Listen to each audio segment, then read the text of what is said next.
Okay, to begin this series, you're going to want to get an application that you could actually edit your images. They're static images that you use as a thumbnail or just a picture that you want to edit. And Paint.net is a free application that's open source. It's a lot like Photoshop, but it's free. And you can do all kinds of effects and all kinds of layers and all kinds of editing with this application. And since it's free, it's pretty nice. You can actually re-image and resize your images, rotate them, all kinds of stuff. And basically, you go to getpaint.net and you download it here on the right. And it's a simple install. You just install it. It might ask you if you want to add extensions. Let it add extensions because it adds more features to the actual base paint.net application.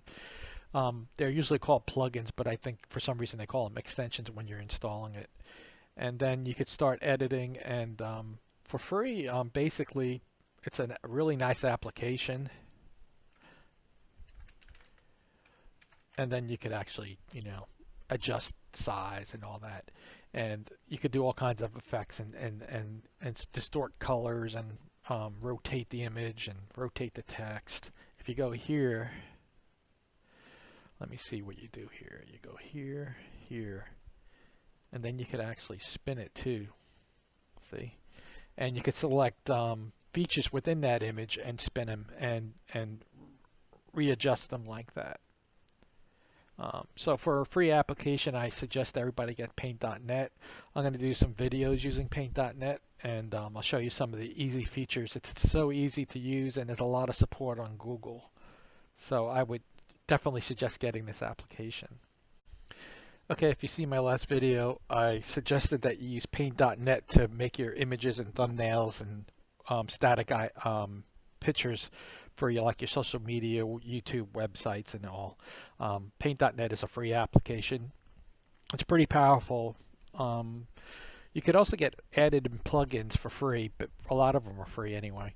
Um, and you'll need those for certain features in Paint.net if you want to do them. When you search for a method to do something, sometimes they say download this plugin and install it to use this feature.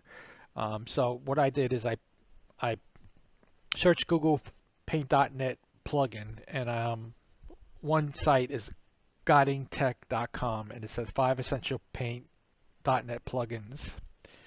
And I've used almost all of these, maybe one I didn't use yet, but I haven't installed them all either. I just install them as I need them.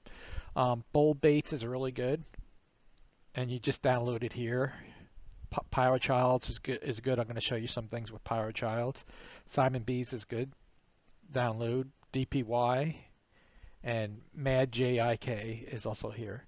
I haven't used that one yet, but doesn't matter. You could get all five of them for free pretty much. You could donate if you want. And what you do is when you download them, usually they come in a zip file, and you unzip that file, and there's DLLs in it, and you copy those DLLs to this C colons program files paint.net effects. And after you copy that, you open up your paint program, and there'll be more features added to the paint.net. You go, for example, you go to effects, and you'll have blurs now. You could select blurs for your image. I'm going to show you some of those in the future, but you really want to get some of those plugins. When you search Google, you could find out which plugin is required to do the feature you want to do. Paint.net's really powerful, but there is some features that you really need to install to use it to its full capacity.